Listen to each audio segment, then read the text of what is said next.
So what is your name? Ronda Penrice. Tell me about yourself.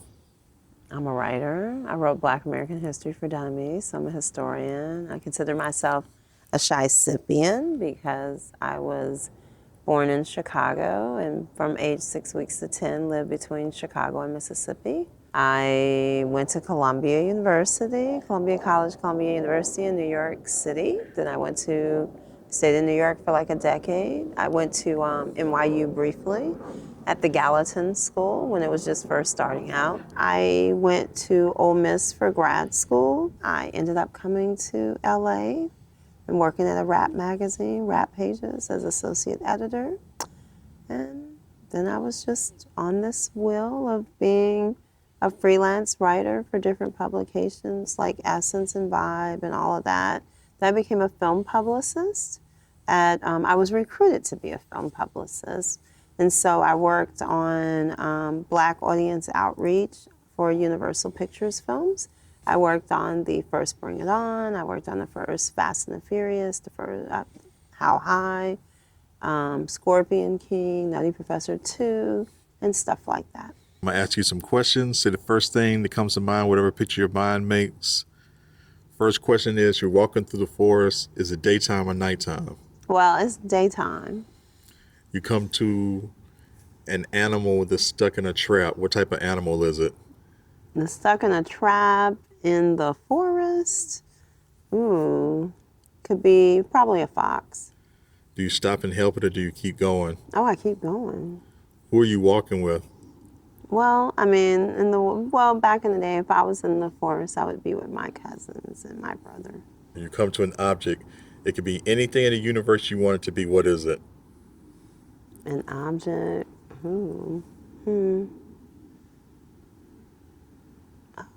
I don't know. I mean, What picture does your mind make? well, probably like a crystal ball, a silver ball or something. You come to a cup. What type of material is the cup made out of? Well, I like the little copper cups for meals. What's inside of it? If it's during a meal. A what? A meal, the drink, the classic drink. The copper mugs usually hold the meals. What's in a mule? Some people, sometimes they're made with vodka, but they can be made with tequila. But they have like ginger and stuff in it, so I like it. Is it half empty or half full? Oh, it's always half full. You come to a wall. How many feet tall is the wall? Probably 10 foot. Is it hard to get over or easy to get over? Well, it's easier to get over in a little. I mean, as long as you have a little boost, yeah. Once you get over the wall, what do you see? No, I mean, the other side. You come to a body of water. What type of body of water is it? Probably a pond. Small, little? Ponds are small. Well, at least my ponds are. How do you get past it? Walk around. You said that it's daytime, so what are you afraid is in the dark? Well, in the dark, it's like you can't see what's ahead of you. So uncertainty, or you feel like you're afraid of uncertainty? It's not uncertainty, it's a fact. Like, for me, when I was little, my family had a farm, so my grandparents had a farm, so you went out during the day because you could see stuff. At night, you can't see things, and at night, anything could be out there. And then there's snakes, there's all kinds of stuff. You can't see it at night. Snakes? That's uncertainty, or what do you think? I don't think it's uncertainty. I think it's reality. I think a lot of people don't want to live in reality. So there's nothing uncertain about it. If you are in the forest, you want to be there during the day so that you could at least see what is ahead of you. At night, you can't. Okay. It's pitch black. There are no lights. And if you have your little flashlight, and also if you're in the forest and you got a flashlight, you don't want to attract the attention of the things that can attack and eat you. It's practical. But okay, all right.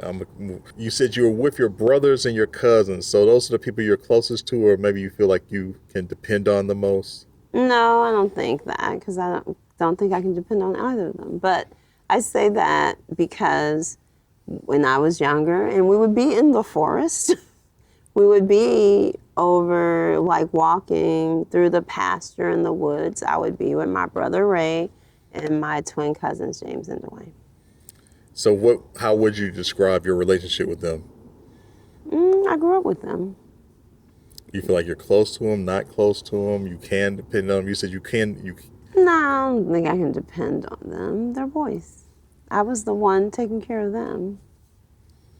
Okay, so maybe it's not so much that you can depend on them, but you feel like if you were walking through the forest or the forest of life, those are the people who can depend on you the most. Well, see, you're asking questions of hypotheticals of other people. Again, I've actually walked through a forest. So I've walked through the woods, and I've walked through the woods with these people. I got you. Okay. Oh. It's just whatever picture your mind makes. That's the picture your mind makes. You said that the animal was a fox, and the animal is how you see people. So how would you relate a fox to how you see people? Well, I would say that with a fox, you don't really see them coming until you get them. So you feel like people are sneaky or? Some people are. I mean, a lot of people are used to, they can't, when you come to them purely, like I usually don't have ulterior motives. Like if I fuck with you, I fuck with you. If I don't, I don't. So, but I think a lot of times you don't know why people are not receptive, and it's a lot of times because they don't trust themselves because they're not giving people. And that's like with a fox. A lot of times, like, you know, foxes are sneaky. So if you've had like experiences with foxes, like if you've ever like lived on a farm, which is a great contrast from Chicago, and you have like, my grandparents had like chicken coops and so forth. So the fox will come and bother the chicken coops, but it's not something you can see coming. So you don't know that the fox is there until you catch them. And you said you wouldn't help it, so it isn't like you get yourself involved with people who might not have your best interests at heart. You're cognizant of the fact that people might not have your best interests at heart. Oh, for sure. You said the object was a crystal ball. Now, you could have anything in the world and you want a crystal ball. Why do you want a crystal ball? Well, I just think that I was just thinking practically. I mean, I don't see what else you would have in the forest. I would just think that the ball, you know, just from, I guess, watching like Lord of the Rings and The Witcher, you know, like it's always a like crystal ball. A crystal ball, people use it to see the future. They may use it to see the future. They may use it as a snapshot from the past. I'm a person who is rooted in the past because a lot of times people in the present, when they ignore the past, you just, again, like they say, history repeats itself, but it's deeper than that. I think that when you're not aware of what has come before, you waste time reduplicating things instead of pushing forward. So I believe in order for you to get to the future, you have to know what the past is. You're going to reduplicate energy that's already been put out there. And so if you are more respectful to that has happened before you, you can move forward. Like people talk about the repetition part of it, but I'm just talking about how you are not putting your energy to the best use. And you're actually, I think of it more, instead of repeating it, I think of it being stagnant.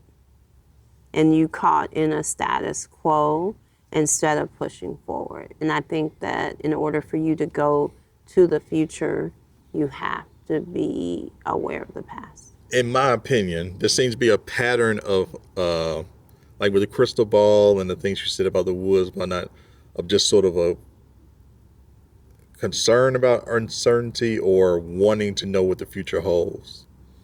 Well, I don't think that you know what the future holds. I think more of you can build new things. I'm not a person who's ever mapped out how things are going to be.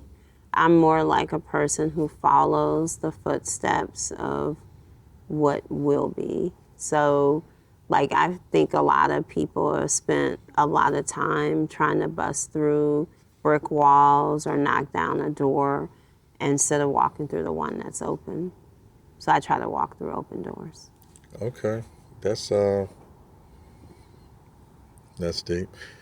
Okay, you said the cup was made out of copper. Mm-hmm. Copper isn't, I mean, it is, I mean, copper is valuable, but it isn't so much like a very materialistic material like gold or something Yeah. like that. How do you see copper? Well, I'm not a materialistic person, so I did copper just because you said a mug, and I'm like, I think of mules, which are a drink, an alcoholic beverage that although you can have non-alcoholic, they do mocktails too, but I just like it.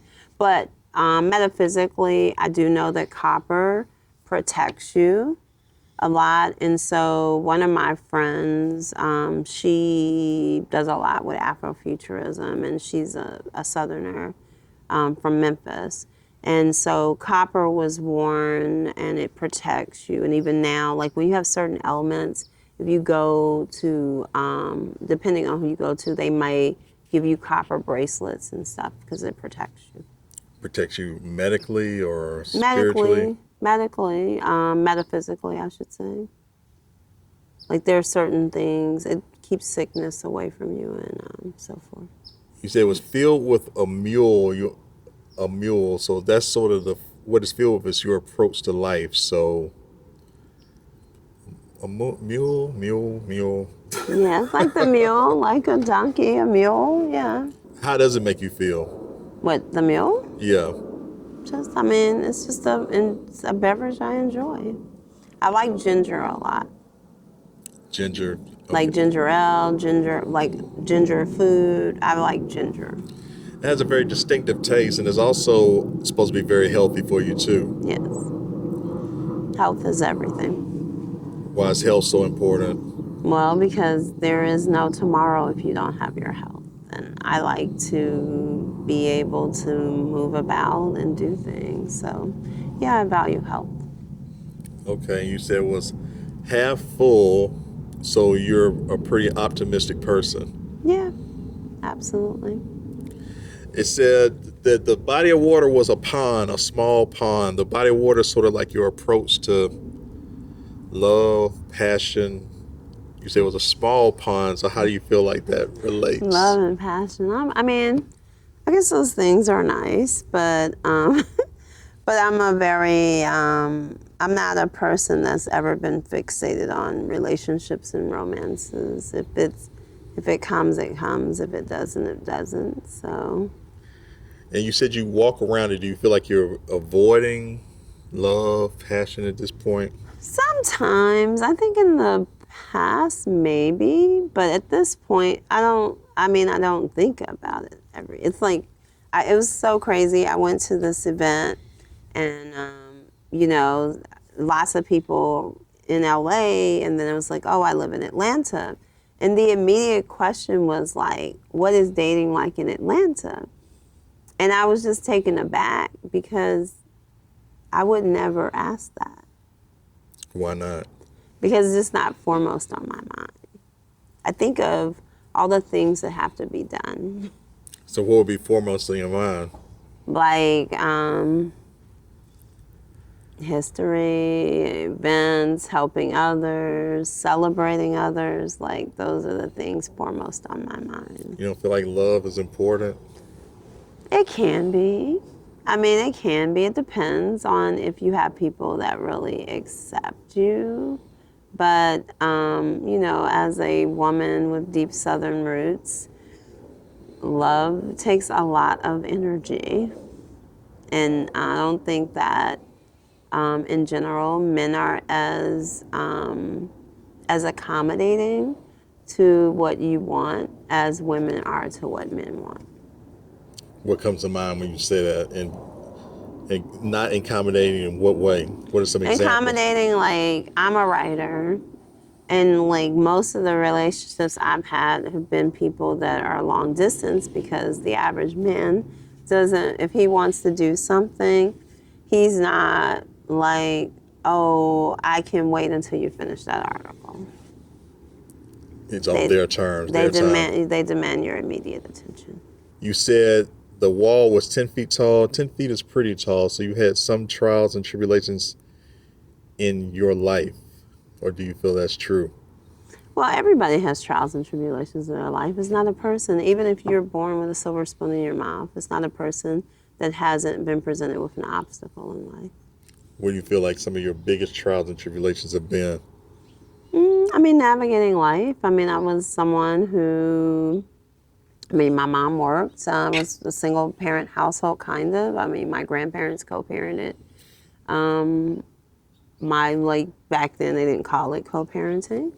And I grew up looking after my brothers, which I have two. And a lot of times with the people I've been in relationship with, even friends, I look out for people more so than not. So, yeah, some things are just assignments in life. You feel like you look out for people more than they look out for you? Absolutely. Okay. Okay, and you said that once you got past the wall, you saw... Possibility. Possibility. What is that? That's what you're working for now, the possibility? Yeah, it's always what I've done. Like, a lot of times I don't think that people can be fixated on what it is they think they want to do. But if you are open to feedback from others, sometimes who we are and how we are is not just what we think we are, right? So one of the things that I had to work on is just in communicating, because I'm a person who gets straight to the point. What is seen as you just being direct and efficient is dismissive to other people and so forth. So I've learned that in my email correspondence, I acknowledge the people instead of just answering the question. Because for me, oftentimes when I read stuff, I'm ahead. I've already answered in my head. So when I go to actual physically answer it, my inclination is just to lead with my answer. So I've learned to, acknowledge people, hey, good morning, all this stuff. And maybe because my family is Southern, that, those things are an automatic kind of thing. The good mornings, the small talks and all of that. But like in Chicago, you don't have time for that, So I've just had to learn, especially communicating in email, to try to be, to try to put myself in a place, not in what I intend to say, but how people receive it. And I think that's a very important part of human communication and relationships that we don't get often. I think that we are allowed to kind of stew in what we think we mean, but you can have the best intentions, or you could be doing things that you don't recognize that other people are pointing it out. So, I grew up with Southern people, so I talk a lot. Now, in the South, it's not talking a lot, it's conversation and so forth. But especially on the East Coast, it was talking a lot. And it would always trip me out that all other people would be like, oh, Ronda, she talks a lot. Those same people would know almost nothing about me, but yet I know a lot about you. So if I was always talking, then how do I know so much about you?